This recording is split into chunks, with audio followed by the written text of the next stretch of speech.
이번 분석을 시작하기에 앞서 투자 판단의 최종 책임은 투자자 본인에게 있다는 점을 명확히 말씀드립니다. 저희는 단순 참고용 정보나 분석을 제공할 뿐 특정 종목이나 섹터에 대해 매수나 매도를 절대 추천하는 것이 아닙니다. 오늘 우리가 파헤쳐볼 이야기는 바로 이커머스계의 보이지 않는 거인, 쇼피파이입니다. 다들 아마존이라는 거대한 제국은 잘 아시잖아요. 네, 그럼요. 온라인 쇼핑의 대명사죠. 근데 그 제국에 맞서는 수많은 독립군들, 그러니까 중소상인들에게 무기를 공급하는 병기창. 쇼피파이는 딱 그런 역할을 하고 있는 것 같아요. 아, 비유가 아주 정확한데요. 병기창. 그래서 오늘 분석의 목표는요, 이 병기창이 과연 얼마나 튼튼하게 지어졌는지, 그리고 그들의 그 성공 레시피에는 어떤 비밀 재료가 숨어 있는지, 또 그 레시피가 과연 앞으로도 계속 유효할지 한번 깊숙이 들여다보는 겁니다. 좋습니다. 자, 그럼 바로 본론으로 한번 들어가 보죠. 가장 먼저 드는 생각은 이거예요. 요즘처럼 금리는 계속 오르고 다들 허리띠 졸라매는 시대에 쇼피파이 같은 기업은 좀 직격탄을 맞을 것 같거든요. 그렇죠. 사람들이 쇼핑을 줄이면 당연히 쇼피파이 위에서 장사하는 사람들도 힘들어질 테니까요. 이게 가장 기본적인 생과인데 어떻습니까? 그게 바로 이 상황을 보는 아주 흥미로운 양면성입니다. 말씀하신 대로 고금리나 경기 불확실성, 이거 분명 소비자 지출을 위축시키죠. 네네, 당연하죠. 이건 단기적으로 이커머스 시장 전체의 성장에 브레이크를 거는 요인이 맞아요. 쇼피파이도 그 영향에서 자유로울 수는 없고요. 하지만 여기서 동전의 다른 면을 봐야 한다는 겁니다. 동전의 다른 면이요? 어떤 거죠? 네, 이런 위기 상황은요. 쇼피파이의 핵심 고객인 중소기업, 그러니까 SME들한테는 이게 생존의 문제가 되거든요. 아, 살아남느냐 마느냐의 문제. 맞습니다. 살아남으려면 어떻게든 비용을 줄이고 운영 효율성을 정말 극한까지 끌어올려야 하는 그런 압박을 받게 되죠. 바로 이 지점에서 쇼피파이의 그 본질적인 가치가 확 드러나는 겁니다. 본질적인 가치라면 쇼피파이는 그냥 예쁜 쇼핑몰 만들어주는 툴이 아니에요. 그게 아니라 복잡하고 돈 많이 드는 그 온라인 판매 모든 과정을 훨씬 쉽고 또 저렴하게 만들어주는 일종의 운영체제, OS 같은 거거든요. 잠깐만요. 그럼 그 말씀은 경기가 나빠져서 중소기업들이 힘들어지는 이 상황이 오히려 쇼피파이한테는 우리는 선택이 아니라 필수입니다 라고 어필할 기회가 된다는 건가요? 이거 좀 역설적인데요? 정확합니다. 역설적이지만 그게 사실이에요. 불황일수록 사람들이 사치품은 줄여도 비즈니스를 돌리기 위한 필수 도구에 대한 지출은 줄이기 어렵잖아요. 그렇죠. 일은 해야 하니까. 쇼피파이는 바로 있으면 좋은 것이 아니라 없으면 비즈니스가 안 되는 것으로 자기 자신을 포지셔닝하고 있는 겁니다. 그리고 더 큰 그림에서 보면요. 팬데믹 이후에 성장세가 좀 둔화된 거 아니냐 이런 우려도 있지만 네, 그런 얘기 많았죠. 그럼에도 불구하고 전체 소매 시장에서 이커머스가 차지하는 비중은 여전히 계속해서 늘어나고 있습니다. 그러니까 쇼피파이가 공략할 시장 파이 자체가 꾸준히 커지고 있다는 뜻이죠. 알겠습니다. 위기 속에서 오히려 자신의 존재 가치를 더 증명하고 있다 이런 말씀이시네요. 그럼 이 시장 자체의 구조를 한번 보죠. 쇼피파이가 이렇게 잘 나가면 당연히 저거 돈 되겠다 하고 뛰어드는 새로운 경쟁자들도 많지 않을까요? 좋은 지적입니다. 근데 결론부터 말씀드리면 새로운 경쟁자가 이 시장에 의미 있는 수준으로 진입하는 건 거의 불가능에 가깝다고 봅니다. 불가능에 가깝다. 그렇게까지 단정적으로요? 네. 우리가 흔히 말하는 포토의 5가지 힘 모델로 분석해보면 신규 진입자의 위협은 매우 낮다. 이렇게 볼 수 있죠. 근데 요즘엔 AI 기술 덕분에 웬만한 웹사이트는 정말 쉽게 만들 수 있잖아요. 그런 기술 발전이 진입 장벽을 낮추는 효과는 없을까요? 예를 들어 AI야 쇼핑몰 하나 뚝딱 만들어줘 하면 나오는 시대가 올 수도 있으니까요. 물론 웹사이트 자체를 만드는 기술적인 허들은 많이 낮아졌죠. 그건 맞습니다.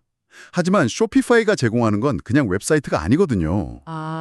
그 뒤에 연결된 결제, 재고 관리, 배송, 마케팅, 고객 데이터 분석 이런 수십, 수백 가지 기능을 완벽하게 통합한 거대한 시스템입니다. 이걸 처음부터 구축하려면 정말 천문학적인 초기 투자 비용이 들어요. 그리고 더 중요한 건 사실 기술이 아닙니다. 기술이 아니라면요. 뭐가 더 중요한가요? 바로 생태계입니다. 생태계. 생태계요? 네, 쇼피파이에는 이미 1만 개가 넘는 앱을 만드는 개발자들이 있고요. 쇼핑몰을 예쁘게 디자인해주는 에이전시, 마케팅 전문가들이 거대한 커뮤니티를 형성하고 있어요. 판매자들은 마치 스마트폰 앱스토어에서 필요한 앱을 다운로드 받는 것처럼 자기 비즈니스에 딱 맞는 기능을 그냥 골라서 붙이기만 하면 되는 거죠. 와, 그렇군요. 이런 강력한 파트너 생태계를 새로 구축하는 건 이건 정말 돈만으로는 해결할 수 없는 거의 불가능한 영역에 가깝습니다. 와, 그 말씀은 이미 거대한 도시가 딱 형성되어 있는데 그 옆에 맨 땅부터 시작해서 새로운 도시를 짓는 것과 마찬가지다. 이런 거네요? 정확한 비유입니다. 그럼 이미 쇼핑몰을 운영하는 판매자들이 다른 플랫폼으로 뭐랄까 이사 가는 건 어떨까요? 우커머스나 빅커머스 같은 다른 대안들이 분명히 있잖아요. 맞습니다. 그래서 판매자들의 교섭력은 중간 정도로 평가가 돼요. 선택지가 아예 없는 건 아니니까요. 하지만 쇼피파이는 한번 들어오면 빠져나가기 아주 어렵게 만드는 매우 강력한 락인 효과를 가지고 있습니다. 아, 그 락인 효과. 이게 결국 쇼피파이의 핵심 경쟁력처럼 들리네요. 이건 마치 우리가 애플 생태계에 한번 발을 들이면 아이폰, 맥북, 애플워치에 다 묶여서 안드로이드로 넘어가기 힘든 거랑 비슷한 원리라고 보면 될까요? 와, 완벽한 비유입니다. 정확히 같은 원리죠. 판매자들이 비즈니스를 운영하면서 사용하는 그 수많은 앱들, 또 오프라인 매장하고 연동되는 POS 시스템의 판매 데이터, 그리고 가장 중요한 게 쇼피파이 페이먼트를 통해 쌓인 그 모든 결제 기록까지. 네네. 비즈니스의 모든 데이터와 운영 인프라가 쇼피파이라는 플랫폼에 아주 깊숙이 뿌리를 내리고 있는 겁니다. 이걸 다른 곳으로 이전하려면 이 모든 걸 다 포기하고 처음부터 새로 시작해야 하는 거죠. 그러니 그 전환 비용이 어마어마하게 높은 겁니다. 야, 이건 뭐 사업 전체를 드러내지 않는 이상 빠져나가기가 거의 불가능하다는 거네요. 알겠습니다. 이렇게 강력한 성을 쌓아 올렸는데 모든 성에는 또 적이 있기 마련이잖아요. 그렇죠. 쇼피파이의 가장 큰 위협, 역시 아마존인가요? 네, 대체제의 위협은 높음으로 분석됩니다. 아마존이나 한국의 쿠팡 같은 거대 마켓플레이스는 가장 직접적이고 강력한 경쟁 상대죠. 특히 아마존은 중소 판매자들에게 쇼피파이가 도저히 따라갈 수 없는 막강한 무기, 바로 고객 접근성을 제공합니다. 고객 접근성이요. 이미 사람들이 모여 있다는 거. 맞습니다. 물건을 팔기 위해서 힘들게 사람들을 끌어모을 필요가 없는 거예요. 이미 수억 명의 구매자가 모여있는 거대한 시장에 그냥 입점하는 거니까요. 게다가 최근에는 틱톡 샵이라든지 인스타그램 쇼핑 같은 소셜미디어의 공세도 만만치 않고요. 맞아요. 소셜미디어 커머스도 매우 강력한 대안으로 떠오르고 있죠. 하지만 여기서 쇼피파이의 영리함이 드러납니다. 어떤 점에서요? 쇼피파이는 이들을 위협으로만 보지 않아요. 오히려 자신의 영토를 확장하는 기회로 이걸 활용하고 있습니다. 바로 헤드레스 커머스라는 기술을 통해서요. 헤드레스 커머스. 이름이 좀 어렵네요. 헤드가 없다. 이게 무슨 뜻이죠? 간단히 말해서 머리랑 몸통을 분리하는 겁니다. 여기서 머리는 고객에게 보여지는 판매 채널, 그러니까 웹사이트나 틱톡, 인스타그램 같은 프론트엔드고요. 네. 몸통은 쇼피파이의 강력한 백엔드 시스템, 즉 결제, 재고 관리, 주문 처리 같은 부분입니다. 헤드레스 커머스는 이 둘을 분리해서 몸통인 쇼피파이 시스템은 그대로 쓰면서 머리, 즉 판매 창구는 틱톡이든 인스타그램이든 심지어 스마트 TV든 어디에나 자유롭게 굳힐 수 있게 해주는 기술인 거죠. 와, 잠깐만요. 그럼 지금 우리가 틱톡에서 보는 수많은 상품들이 사실은 그 뒷단에서는 다 쇼피파이 시스템으로 돌아가고 있을 수도 있다는 말씀이세요? 그럴 수 있습니다. 소비자는 전혀 모르는데 말이죠. 이야, 정말 보이지 않는 제국이네요. 적을 나의 군대로 만드는 전략이라니 대단합니다. 알겠습니다. 이렇게 강력한 낙인 효과와 생태계라는 성을 구축하려면 결국 엄청난 돈이 들었을 텐데요. 그 비용은 다 어떻게 감당하고 또 어떤 방식으로 수익을 내는 건가요? 쇼피파이의 금고와는 어떻게 생겼을지 궁금하네요. 쇼피파이의 수익 구조는 크게 두 개의 엔진으로 움직인다고 보시면 됩니다. 엔진이 두 개요? 네. 첫 번째 엔진은 구독 솔루션, 서브스크립션 솔루션스입니다. 판매자들이 매달 내는 안정적인 월정액 구독료죠. 마치 우리가 넷플릭스 구독료 내는 것처럼요. 꾸준히 들어오는 돈? 맞습니다. 예측 가능하고 반복적으로 들어오는 수익이라 플랫폼 재무에 뼈대를 이루고요. 소프트웨어 기반이라 매출 총이익률도 굉장히 높습니다. 안정적인 현금 흐름을 만들어주는 기반이군요. 그럼 두 번째 엔진은 뭔가요? 두 번째 엔진이 바로 머천트 솔루션입니다. 여기가 아주 중요해요. 여기에는 결제 수수료, 그러니까 쇼피파이 페이먼트, 그리고 배송, 단기자금 대출 같은 서비스들이 포함됩니다. 아, 부가 서비스 같은 것들이네요. 네. 근데 이 부분은 판매자의 거래 규모, 즉 GMV, 총 상품 판매액이 커질수록 함께 폭발적으로 성장하는 특징이 있습니다. 그래서 매출 변동성은 구독료보다 크지만 쇼피파이 전체 성장을 이끄는 핵심 동력, 즉 레버리지 역할을 하는 거죠. 아하, 그렇군요. 그럼 이 머천트 솔루션에서 가장 중요한 지표는 테이크 레이트가 되겠군요. 바로 그거죠. 전체 거래액 GMV 중에서 쇼피파이가 수수료를 얼마나 가져가는지를 나타내는 비율이니까요. 결국 단순히 더 많은 판매자를 유치하는 것뿐만 아니라 그들이 일으키는 모든 거래에서 아주 조금씩 더 큰 파이를 가져오는 게임인 셈이네요. 정확한 통찰입니다. 그 테이크 레이트를 얼마나 꾸준히 그리고 판매자들에게 부담을 주지 않으면서 자연스럽게 높이느냐. 이게 머천트 솔루션 성장의 관건이고 또 쇼피파이의 수익성을 결정하는 핵심 변수라고 할 수 있습니다. 근데 최근에 쇼피파이가 물류사업, 그 SFN이라고 하죠. 그걸 매각하고 대규모 구조조정을 단행했잖아요. 네, 맞습니다. 이건 어떻게 봐야 할까요? 아마존의 가장 큰 무기가 바로 그 막강한 물류인데 그걸 포기해버리면 장기적으로 아마존과의 경쟁에서 가장 중요한 무기를 스스로 내려놓는 셈이 아닐까요? 이게 신의 한 수가 아니라 자충수가 될 수도 있지 않나 하는 생각도 들거든요. 굉장히 날카로운 질문입니다. 실제로 시장에서도 그 당시에 의견이 분분했죠. 하지만 쇼피파이 입장에서 보면 이건 수익성 개선을 위한 매우 핵심적인 선택과 집중 전략이었습니다. 선택과 집중? 네. 물류 사업이라는 게 결국 아마존과 직접 맞붙어야 하는 영역이잖아요. 이건 엄청난 자본이 계속 들어가고 마진은 굉장히 낮은 그야말로 치킨 게임 영역이었죠.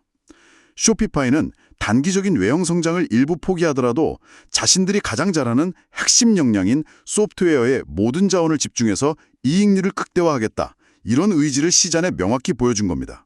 아마존과 같은 방식으로 싸우지 않겠다. 이런 선언이군요. 우리는 우리의 방식으로 이기겠다. 맞습니다. 소프트웨어 기업의 최종 목표는 결국 꾸준하고 안정적인 잉여 현금 흐름, FCF 창출이거든요. 물류라는 그 무거운 짐을 벗어던지고 고수익 소프트웨어 사업에 집중함으로써 FCF를 꾸준히 만들어내는 기업으로 체질을 개선하겠다. 이런 전략적 판단이었던 거죠. 알겠습니다. 그럼 이런 고성장 기술주의 가치 평가는 어떻게 해야 할까요? 제가 재무제표를 볼 때 주가 매출 비율, 그러니까 PS 레쇼가 너무 높으면 일단 이거 너무 비싼 거 아니야? 하는 경계심부터 들거든요. 쇼피파이가 딱 그런 경우고요. 일반적인 투자자라면 당연히 그렇게 생각할 수 있습니다. 쇼피파이처럼 아직 안정적인 이익을 내지는 못하지만 미래 성장성이 매우 높은 기업은 전통적인 가치 평가 방식이 잘 맞지 않아요. 네, 그쵸. 그래서 시장에서는 주로 상대가치 평가법을 씁니다. PS 비율이 동종업계보다 높다는 건 그만큼 시장이 쇼피파이의 압도적인 시장 지배력과 장기 성장 잠재력에 엄청난 프리미엄을 주고 있다는 뜻으로 해석해야 합니다. 단순히 현재 매출 대비 주가가 비싸다고만 볼 게 아니라 그 가격 안에 담겨있는 미래에 대한 기대치를 읽어야 한다는 거군요. 그렇죠. 그래서 분석할 때는 과거 매출이 아니라 미래 예상 매출을 기준으로 하는 Forward PS를 통해 현재 주가에 얼마나 높은 성장 기대치가 반영되어 있는지 확인하는 것이 더 유용합니다. Forward PS요? 네. 그리고 조금 더 깊게 들어가자면 부채와 현금을 모두 고려한 기업 가치, EV를 사용하는 EV 세일즈 비율이나 플랫폼에서 일어나는 전체 거래 규모와 기업 가치를 비교하는 EV GMV. 같은 지표를 함께 보면 쇼피파이의 가치를 훨씬 더 입체적으로 평가할 수 있습니다. 좋습니다. 우리가 계속 락인 효과, 생태계 같은 말을 썼는데 이게 결국 워렌 버핏이 말하는 경제적 해자와 같은 개념이겠죠. 성 주변에 강을 파서 적의 침입을 막는 것처럼요. 네, 맞습니다. 그럼 쇼피파이의 해자를 구성하는 그 벽돌과 시멘트는 정확히 무엇인지 하나씩 제대로 분석해보죠. 가장 강력한 해자는 뭔가요? 단연코 가장 강력하고 깊은 해자는 앞서 계속 언급된 전환 비용, 스위칭 코스트입니다. 모닝스타 같은 평가기관에서도 가장 강함, 그러니까 와이드 등급을 부여하는 해자죠. 와이드 못. 네, 판매자들은 단순히 쇼피파이의 툴을 빌려 쓰는 게 아니에요. 그 플랫폼 위에서 자신의 비즈니스 전체를 구축하는 겁니다. 판매 데이터, 재고 관리, 고객 정보, 마케팅 자동화, 회계 연동, 심지어 오프라인 매장의 POS 시스템까지 이 모든 것이 쇼피파이라는 하나의 신경망에 다 연결되어 있는 거죠. 와, 그건 정말 사업의 뇌와 척수를 드러내는 것과 같겠네요. 다른 곳으로 옮기는 게 거의 불가능한 수준이겠습니다. 바로 그겁니다. 기술적으로 복잡하고 비용도 많이 들 뿐만 아니라 사업의 연속성 자체에 엄청난 리스크가 생기죠. 이것이 바로 판매자들의 이탈률, 천 레이트를 매우 낮게 유지하고 쇼피파이에게 장기적이고 안정적인 반복 수익을 보장하는 가장 근본적인 해자라고 할 수 있습니다. 첫 번째 해자부터 정말 강력하군요. 또 다른 해자들도 있나요? 네, 두 번째는 네트워크 효과입니다. 이건 뭐랄까 한번 불이 붙으면 걷잡을 수 없이 커지는 거죠. 네트워크 효과. 쇼피파이를 쓰는 판매자가 많아질수록 더 많은 앱 개발자들이 여기서 돈을 벌 수 있겠다 싶어서 쇼피파이 생태계를 위한 고품질의 유용한 앱을 만듭니다. 네. 그러면 플랫폼의 기능과 매력이 더 커지고 그게 다시 더 많은 판매자를 끌어들이는 이런 선순환 구조가 만들어지는 거죠. 소위 부자는 계속 부자가 되는 구조입니다. 전문가, 디자인 에이전시, 물류 파트너 같은 광범위한 파트너십도 마찬가지로 이 네트워크 효과를 계속 강화하고요. 사람이 사람을 부르는 구조. 알겠습니다. 그럼 마지막 세 번째 해자는 무엇인가요? 마지막은 무형 자산입니다. 눈에 보이지 않지만 아주 강력한 힘이죠. 쇼피파이는 DTC, 즉 다이렉트 투 컨슈머, 브랜드를 직접 키워서 고객과 소통하고 싶은 창업가들의 성지라는 매우 강력한 브랜드 편판을 가지고 있습니다. 내 브랜드를 만들고 싶다고 생각하는 사람에게는 가장 먼저 떠오르는 이름이 되었다. 맞습니다. 그리고 앞서 말했던 하이드로젠 같은 헤드리스 커머스 기술력, 이런 것들이 쇼피파이가 단순한 쇼핑몰 빌더가 아니라 기술을 선도하는 혁신기업이라는 이미지를 지켜주는 중요한 자산이 되는 겁니다. 알겠습니다. 그렇게 튼튼한 해자를 구축해놓고 이제 그 안에서 왕국을 더 확장해야 할 텐데요. 현재 쇼피파이가 추진하고 있는 핵심 성장 전략은 무엇인가요? 그게 세 가지 방향으로 영토를 확장하고 있다고 보시면 됩니다. 세 가지 방향. 첫째, 쇼피파이 플러스를 통해 위로 올라가는 전략입니다. 기존의 중소기업을 넘어서 나이키, 테슬라, 하인즈 같은 글로벌 대기업을 고객으로 유치하기 위한 고가의 엔터프라이즈 플랜이죠. 큰 손들을 잡는 거군요. 그렇죠. 비싼 구독료와 대규모 거래에서 발생하는 막대한 수수료를 통해서 고객 한 명당 벌어들이는 수익, ARPU를 극대화하고 있는 겁니다. 그럼 둘째는 어떤 방향인가요? 직접적으로 높이는 방법이라서 머천트 솔루션의 매출과 수익성을 동시에 잡는 가장 핵심적인 무기 중 하나라고 할 수 있습니다. 마지막 세 번째 확장은 어디를 향하고 있나요? 세 번째는 POS 시스템을 통해 옆으로 넓히는 전략입니다. 오프라인으로요? 맞습니다. 온라인 쇼핑몰뿐만 아니라 우리가 길거리에서 보는 실제 오프라인 매장까지 쇼피파이의 영향력을 확대하는 거죠. 온라인 재고와 오프라인 매장 재고를 실시간으로 통합 관리해주는 옴니채널 경험을 제공함으로써 전통적인 오프라인 소매점까지 고객으로 끌어들이고 있습니다. 이는 판매자들의 락인 효과를 물리적인 영역까지 확장시켜서 더욱 강화하는 역할도 하고요. 이야, 위로, 아래로, 옆으로 정말 빈틈없이 사업을 확장하고 있네요. 하지만 이 모든 게 너무 완벽하게 들립니다. 모든 제국에는 약점이 있기 마련이죠. 투자자 입장에서 쇼피파이의 아킬레스건은 무엇이라고 봐야 할까요? 가장 큰 단일 리스크는 역시 아마존과의 경쟁 심화입니다. 결국 다시 아마존이군요. 네, 지금은 쇼피파이가 인프라 제공자, 아마존이 마켓플레이스로 어느 정도 역할 분담이 되어 있는 것처럼 보이지만 만약 아마존이 자신들의 그 막강한 물류와 기술 인프라를 활용해서 쇼피파이와 직접적으로 경쟁하는 서비스를 본격적으로 출시한다면 생각만 해도 무섭네요. 그러면 게임의 판도가 바뀔 수 있죠. 예를 들어 바이 위드 프라임 같은 서비스가 그 전조라고 볼 수도 있고요. 규제 리스크도 빼놓을 수 없겠네요. 네, 두 번째는 규제 환경의 변화입니다. 쇼피파이는 전 세계 판매자들을 상대로 비즈니스를 하잖아요. 그래서 국가 간 전자상거래나 디지털 결제, 개인정보 보호 관련 규제가 강화되면 이걸 준수하기 위한 운영 비용이 크게 증가할 수 있습니다. 특히 유럽의 GDPR 같은 강력한 규제가 다른 지역으로 확산될 가능성은 항상 주시해야 하는 부분입니다. 그리고 결국 처음 이야기했던 거시경제 상황으로 다시 돌아오게 되는군요. 정확합니다. 마지막이자 가장 근본적인 위험은 거시경제적 역풍입니다. 우리가 처음에 불황이 오히려 기회라고 이야기했지만 그건 어디까지나 쇼피파이의 필수성을 강조하는 측면이었고요. 네.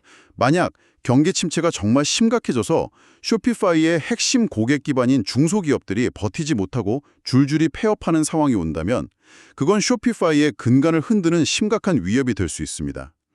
고객 기반이 축소되고 전체 거래액, GMV 성장이 둔화되는 건 피할 수 없으니까요. 자, 그럼 이 모든 분석을 종합해 보겠습니다.